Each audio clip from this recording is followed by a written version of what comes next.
Hello guys! Hello para to sa lahat ng Scorpio.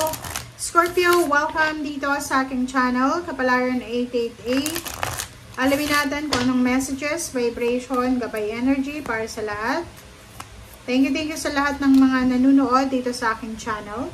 Scorpio, first card mo is first quarter mo ng Gemini. Speak your world into being.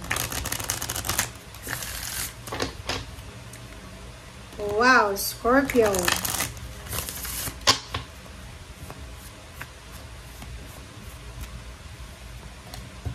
Okay, expansion.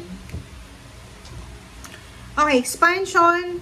Dito sinasabi ng bara sa'yo, Scorpio, na kung ano daw yung kaya mong gawin dito sa mundong ibabaw, ay gawin mo na. Kung ano yung alam mo na talent mo, strength mo, ayusin mo na ngayon pa lang. Sinasabi ng barasyo dito, speak your world into being. Huwag kang matakot. Sabihin kung ano yung gustong sabihin. Emotion, feelings, honor, show your emotions. Balanse. Kailangan mo ng balanse. Embrace the flow of life. Diba? Same with Pisces. Sinasabi sa iyo, Scorpio, na kailangan mong tanggapin yung balanse. Kailangan nating balansehin ang lahat sa buhay natin. And yun. If you are a business person, maybe may expansion ng business mo. Relationship, merong ikakasal, may buntis, may mga anak. Meron ditong mga friendship, collaboration, partnership, or maybe business collaboration. Expansion ng dreams, ng hopes, ng desire natin sa buhay. Pwedeng may expansion ng branch kung ikaw ay may business. Or expansion, pwedeng may magta-travel, lilipat ng bahay, or kung ano man itong mag-expand sa'yo. Or pwedeng family, pwedeng madadagdagan yung member ng family mo.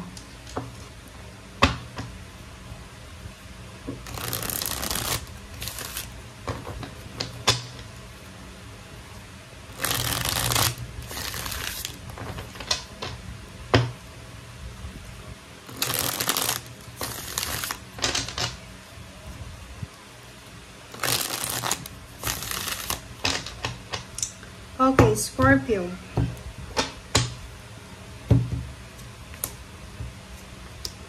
Okay, Scorpio, King and Queen of Wands is fire sign energy. Sinasabi ng bara sa'yo dito na kung ano man to, Scorpio, na ginagawa mong trabaho, negosyo, or ano man tong pinagkakaabalahan mo, gawin mo lang kung ano yung makakaya mo. Okay? King of Wands, sinasabi ng barahan na meron ditong Scorpio na sobrang busy sa kanyang ginagawa, mapa-business, trabaho, negosyo, or ano man itong ginagawa mo. Sobrang busy ka, sobrang nakafocus ka sa ginagawa mo. Nakikita ko rin sa'yo dito na sobrang determinado tong Scorpio na to, determinado, motivated siya, kasi gusto niyang makaipon ng pera, gusto niyang magkaroon ng financial balance, financial freedom, or kung ano man tong financial na prosperity na abundance na gusto niyang makuha.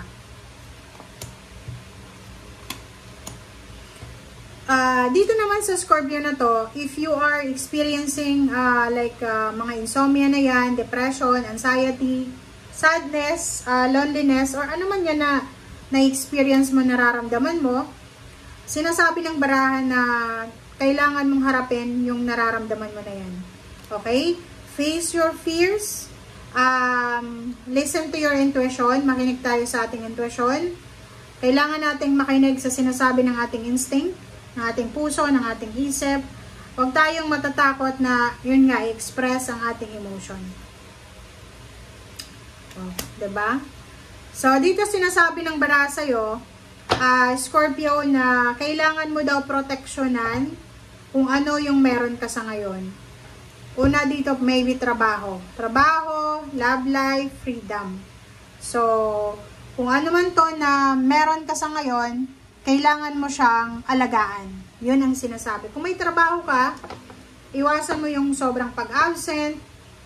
Relationship, iwasan natin yung paggawa ng hindi maganda sa relationship. Ganon.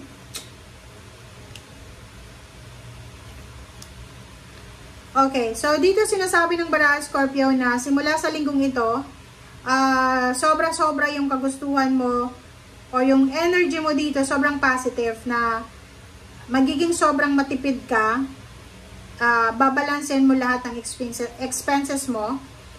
Nakikita natin dito yung sobrang pagtitipid, sobrang pag-iipon. Kasi, meron kang pinaplano. It's either gusto mong makaipon ng pera para makapag-open ka ng business, or meron kang pinaglalaanan ng ipon mo na yan.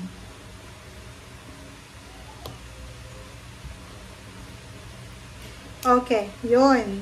So, nakikita ko sa'yo dito, meron ditong Scorpio na gustong-gusto niyang magnegosyo. Gustong-gusto niyang magnegosyo, gusto niyang magpakasal, gusto niyang makipag-partner, or gusto niyang makipag-collaboration.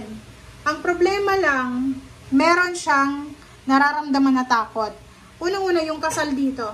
'Di ba? Parang pangarap niyang may kasal. Pangarap na 'yon at gustong-gusto niya. But ang problema dito, natatakot siya kasi baka after niyang ikasal, masakal siya. 'Di ba? Parang ganun. Kasi yung Scorpio guys, kayo yung gusto niyo ng freedom eh. Ayaw nyo yung sinasakal kayo sa relationship, sa trabaho, negosyo, or sa kung ano pa man. Basta ang gusto nyo ay free kayo.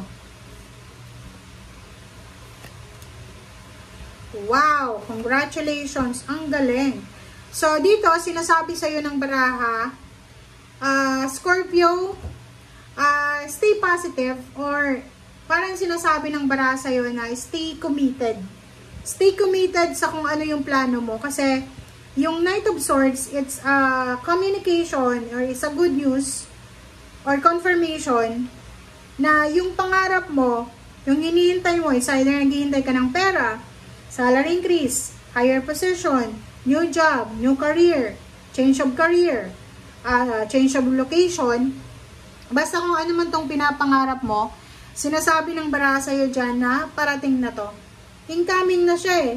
Kasi may confirmation na dito eh. Nandito na yung Knight of Swords. Yung Knight of Swords is bearer ng good news. So, sinasabi sa'yo na unti-unti mo nang matutupad lahat ng pangarap mo sa buhay. Like, kung ikaw ay isang Scorpio na gusto mong magtrabaho sa ibang bansa, possible na makuha mo yung manifestation na yan. 'Di ba? Pwedeng magsisign ka na ng contract or makahanap ka ng isang employer na talagang magugustuhan ka or magugustuhan mo.